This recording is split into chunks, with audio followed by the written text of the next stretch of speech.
Before her consciousness fades to black, Torga is dimly aware of shapes coming towards her, of a rumbling as the statue of Brimgor, the keeper of the red flower, manifests, splintering the door to the vault chamber, and time loses meaning in that instant.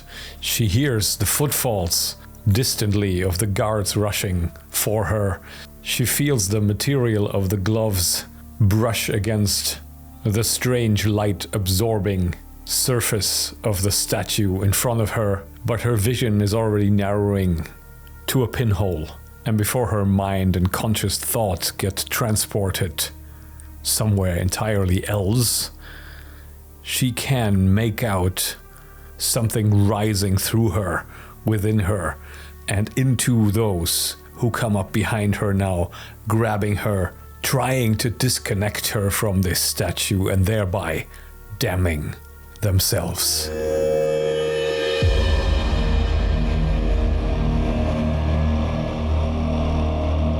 Hello friends, Anderson here. Welcome back to A Lonely Knave episode 11, where Torga retroactively becomes the conduit for the red flower, infecting the guards behind her, maybe protected by the gloves, maybe just protected by the necessity of having a patient zero, maybe not protected at all. Maybe we find out that she's infected at some point down the line, but it is through her that the red flower enters again.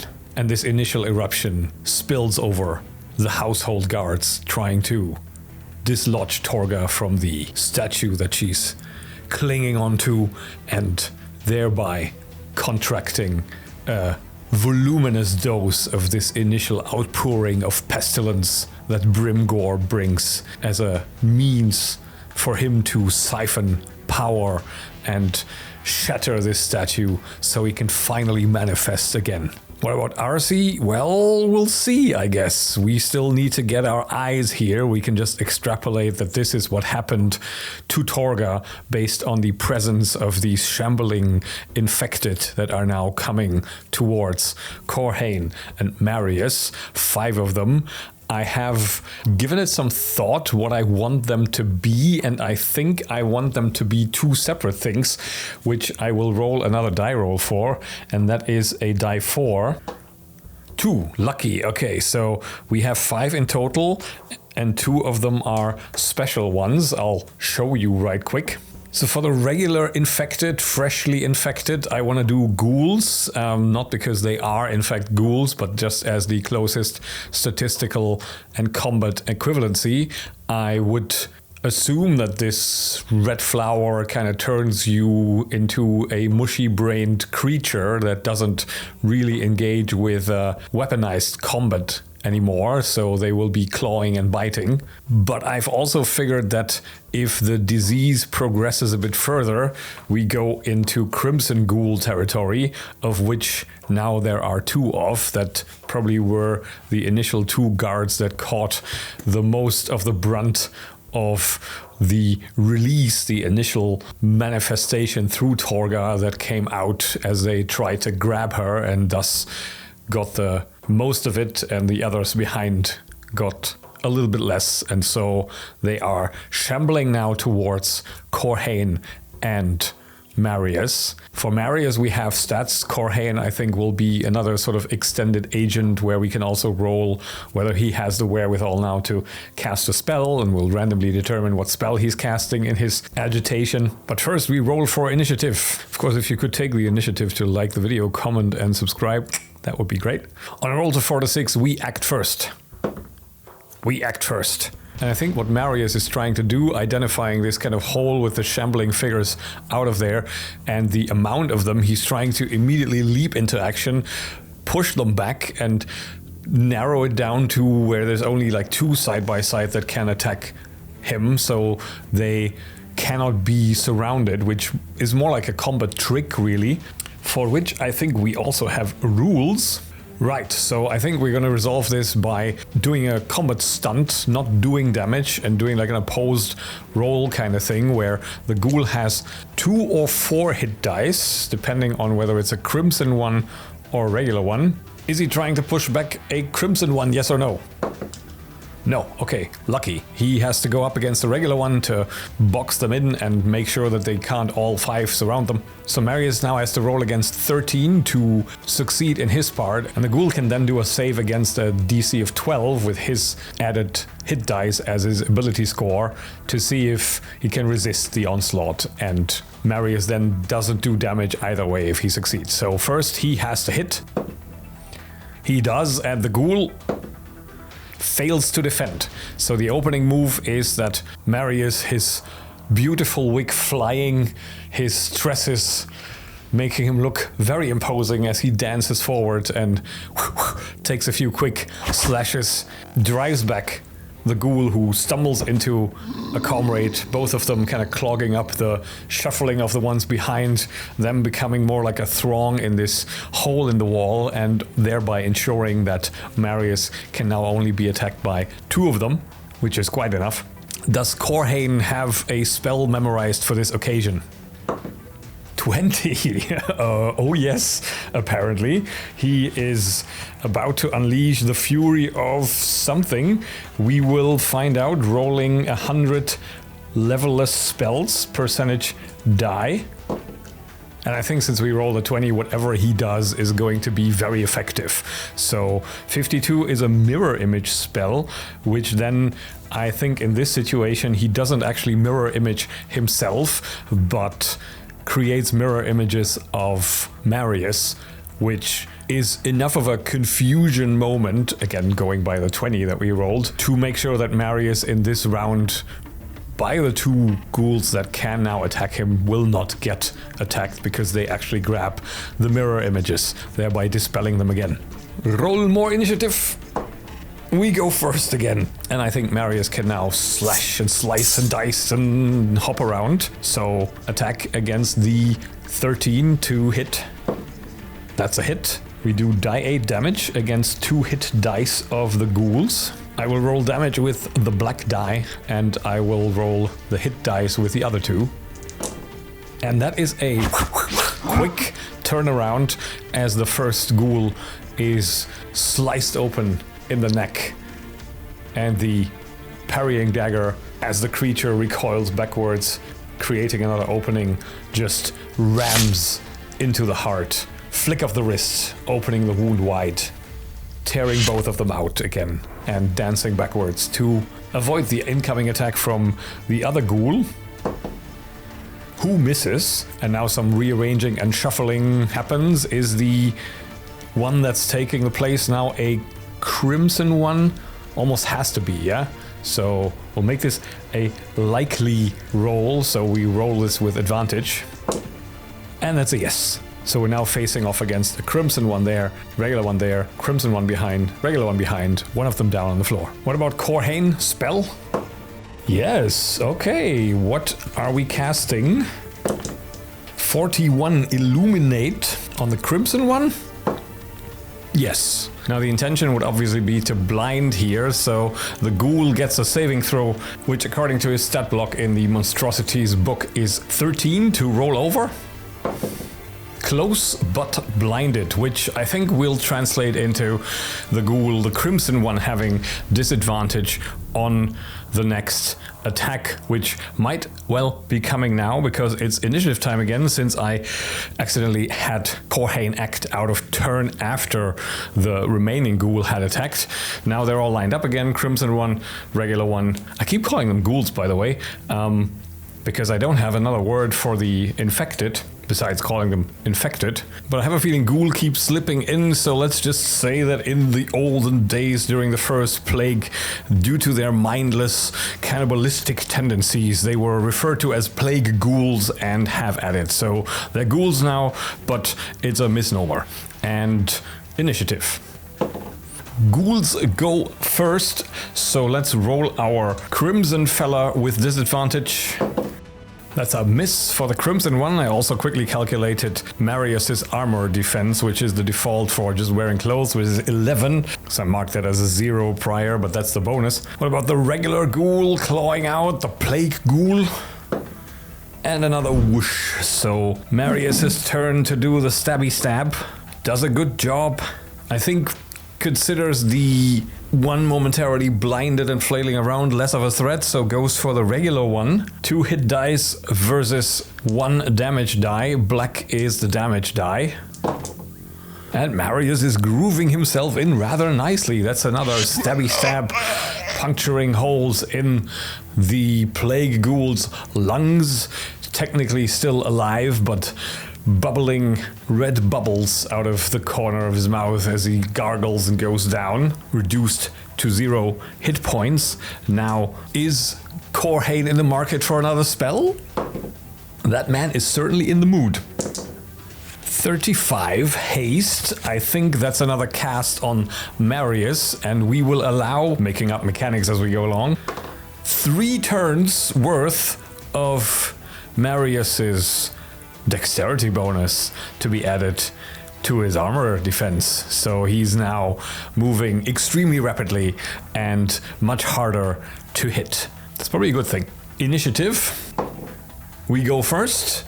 We have a 50-50 chance that it's a Crimson Ghoul stepping up, making a 2 to confront, or a regular one. So I guess that's a yes-no question. Is it the regular ghoul reinforcing?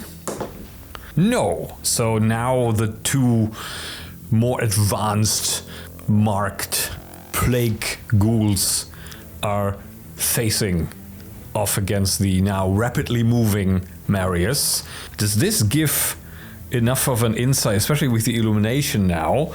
Does this have Corhane draw on his education and he figures out what this lattice work of infection is? Because I feel like he's got a chance, but not a very good one, so he'd have to roll with advantage.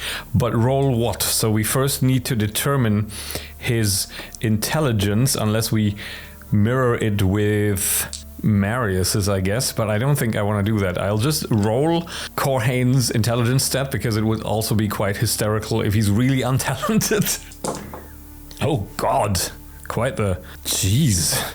Okay, he's got a 5, so we can make a roll for Corhane with +5 against 15. We roll with disadvantage, so we need to beat 10 twice, and then he has a quick epiphany of, wait, they are afflicted by the red flower. Wait, they are afflicted by the red flower, he says predictably as he succeeds in the roll. Okay, so Corhane knows what's up, but I'm not sure how much he actually remembers regarding the red flower. But at least he knows what he's dealing with and that these are infectious as well. Yeah. But before he can do anything with that, Marius is off on another stabby stab rampage. Scores another one. This time we're up against 4 hit dice, so let me roll damage first. 1. Okay. So out of how many hit points did we take 1? 16. So that makes it 15 left. Do we get another spell? We do. Well, this streak is going to last. What are we getting? 58 pacify. Level creatures have an aversion to violence. He's level 1, so one of them has an aversion to violence. He tries to pacify. Logically, maybe because he has now identified them as people rather than just monstrosities, even though they're people whose brain has been rapidly turned into pestilent goo that probably just produces more infected. But Corhane is now appealing to the humanity and trying to pacify by magic. I think the ghoul gets another saving throw here. Doesn't make it, so one of them doesn't actually attack Marius, but the other one does. And thanks to his amazing elusiveness, doesn't hit. So, first turn of haste done, but already paid off. 2 remaining, and roll initiative. We go again. Have at it, Marius. More slashing and stabbing with both weapons at an insane speed. Probably that helps scoring some hits. Keeps working away at the same one. For 8 damage. Down to 7. Do we get a spell? Again, barely scraping into spell territory, but we get one. We have a veritable magical powerhouse at work here. 16, command. A creature obeys a single 3-word command that does not harm it. Leave this place. And it fails its saving throw, so the uninjured Crimson Afflicted suddenly slumps its shoulders and... Well, what direction? Coming out? Going back inside? What is it? Does it go back in?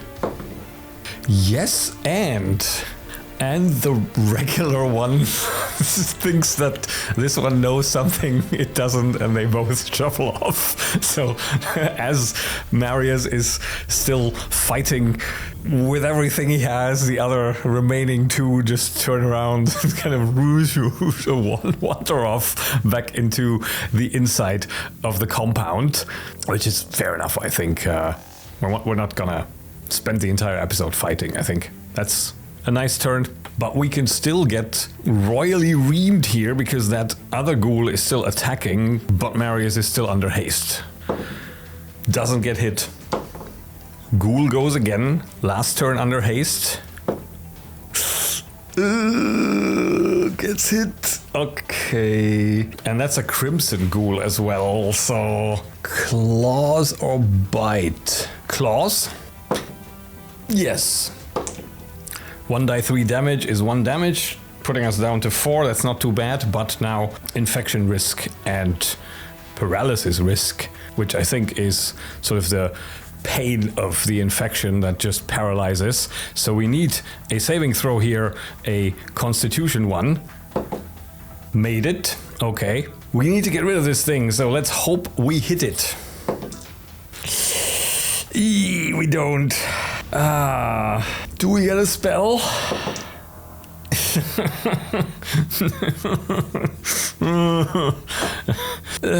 No, and I guess we're out of spells for this one, so... does Corhane... No, Corhane's not gonna start messing about with a dagger or anything, that's just not him. So, initiative again. We go first. That is a hit. For 7 damage. Oh, wow. Okay, so exactly 7 damage. The rapier catches the attention of the afflicted, who looks up and finds a dagger lodged through the underside of their jaw into the brainstem, rips it out, down, end off. There we go. That was pretty brutal. And actually quite a high-risk accomplishment, so I will award 200 experience points here for dear Marius, who is about to go through the opening with a last disgusted glance at these. Obviously, there is something wrong with them people. Not really sure what to make of it, and Corhane reaches out, grabs him by the shoulder. It's the red flower. I don't know how this is possible. It was sealed away centuries ago, but there is no mistaking the patterns. It's very accurately described in the histories of... I'm sure. And I'm sure they're fascinating histories, but what exactly are we talking about? And Corhane quickly fills him in about demonic pestilence and cults and predecessor city almost falling to ruin. And Marius gets a very pensive look on his face because... While he may be a hireling, he's also sort of a natural investigator, and he doesn't only do this sort of inquisitorial work for the merchant families, which is partly rooting out conspiracies, but also partly rooting out cults out of pure greed, but also there is a part of him that doesn't particularly like the idea of a cult imposing like one global vision of some weird deity. He's just too chaotic of a character for that. So he's actually somewhat intrigued and alarmed. If this is true, I know a few people who should hear about this, but we need to be sure. So let's do what we came here to do, head on in and investigate. No, I mean, yes, but no.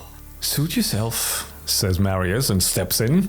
Let's see if Corhane doesn't like the idea of being left behind less than the idea of coming in with Marius. No bias on this, just a regular yes-no roll. Does Corhane follow? Shake up. Okay, I have an idea, but this is kind of bad. So I'm gonna do action subject how to see in what direction this carries. 1951. Punish misfortune boldly. Oh boy. So my initial idea was that Corhane somehow got infected during this encounter. And I'm afraid with this is what happened, and this is something that Marius also sees, because this infection this close to the carrier, to the outbreak, is extremely virulent and progresses extremely rapidly. So rewinding back to the combat encounter as this slash across the throat of that first infected sent a fountain of blood off into all directions. Corhane, in the heat of the action, just doesn't even realize what he's doing and blinks away the little droplet that just hit his eye. But now, as he is finished elaborating to Marius, and once the infection starts spreading, there is no cure. The infected will turn into a monstrosity and attack everything that is in its sight. Marius sees this first blooming of red veins around Corhane's eyes and in the corners of his mouth, and as he watches him talk and elaborate on how there is no cure, there is no way back, there's only a merciful death, he sees these veins link up and form a first leaf-like bulge under the skin, and he nods along, cheerfully smiling, and thrusts out his parrying dagger into the throat of Corhane, twisting it around once, and the final surprised, wide-eyed expression of the wizard is accompanied by a voiceless as he crumples. And Marius looks down on him and shrugs. And he bends down and with his dagger cuts off some parts of Corhane's robe, ties them around his mouth, thereby covering up everything below the eyes, at least somewhat temporarily, and heads on in. And he doesn't have very far to go, naturally. The statue manifested in a door arch that is slightly larger than it and quite a bit wider, leaving almost like a arrangement, like it looks intentional, with the statue standing underneath the arch of the splintered door, some room to either side of it. And now what? What exactly are we looking at here? Where's Arcee? Where's Torga? And again, as much as I like relying on yes-no and a bit of guided questioning for this series, I feel like in a situation like this, with, again, so many moving parts, action subject how is the way to go. 10-3-6, harm the law selfishly. I have a feeling this is about Torga, who is not a lawful person, whereas in Arcee is more of a keeper of traditions. So I feel like anything harming the law selfishly is something Torga is up to. Now, that provides a very interesting potential solution to this and to the end result of our failed summoning roll and loss of consciousness. And for this to make sense, we need to rewind back to a timeless place, to a plane of light-absorbing blackness with a sky empty of stars, of equal pitch darkness, where the only thing visible that isn't this sheer, polished, black surface are the red, flowery veins running through this floor endlessly from horizon to horizon. And the only real feature in all of this blackness is a statue from the same material depicting a hooded figure. And in front of it stands an orc. What is this? Some demonic mummery? Where am I? And the answer manifests in her head, in her mind, in a voice unlike any human voice, speaking in many tongues and pitches at the same time and uttering proclamations more than anything, broadcasting its desires with emphasis and an instinctive accompanying feeling to do its bidding that Torga has never really experienced before. You share my prison now, little orc. The voice says, How wonderful. I was just getting lonely. Stay with me. Stay forever. I'm afraid I can't accommodate such a polite invitation, so why don't you go fuck yourself? Remember, rude? How droll. Such posturing. Yet all of it futile. We are connected now, little orc. Feel it under your palms. Reach out beyond the confines of this prison and feel it with your hands, the coldness of your touch. And against her better judgment, just based on this command authority that this voice has, she feels her consciousness expanding beyond this clearly not particularly real space, and for a second gets her own body's physical sensations back under control and feels her hands through this thin cloth on the statue of this arcane material. Pretty cold, but I'm wearing some gloves. It's not so bad. It's not bad at all, little orc. But you must make a choice. Linked as we are now, there is a tantalizing decision you must make. Are you a good little orc? And will you share my prison for all eternity? Or are you a selfish little orc and will retreat back into your warm, comforting body? But then, I'm coming with you. We'll see about that. And since Torga is most unwise, she just rips her hands off the statue and in that moment loses consciousness. So as Marius rounds and sees that scene and sees that statue, he has this image of an orc crumpled at the foot of the statue, lying unconscious. And RC? 754. Return misfortune safely. Oh, beautiful.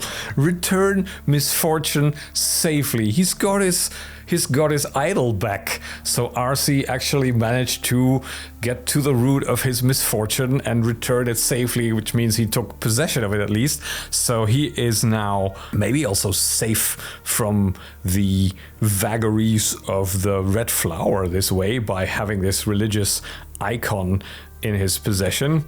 And he is therefore, well, he's kneeling near Torga, but what is happening there that Marius now comes across is he sees this decrepit figure clutching a strange carved religious icon under one arm, crawling around the floor, patting the flagstones and kind of being very close to Torga there, but not near her. And apparently this has been going on for a while, and he's grunting in frustration.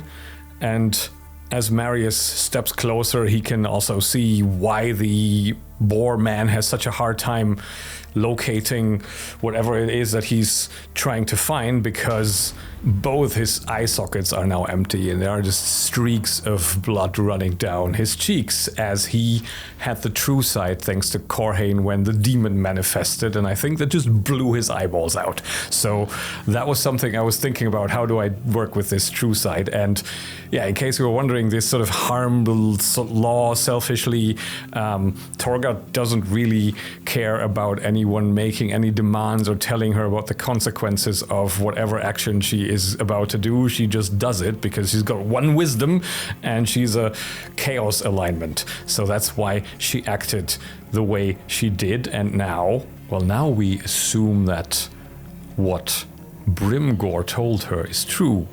That as soon as they're linked, there is two ways this can go. Either Torga's spirit enters the statue and keeps him company, or his spirit enters her body and keeps her company. And that's where we'll pick it up next time. So thank you very much for watching. I'll catch you then, and bye for now.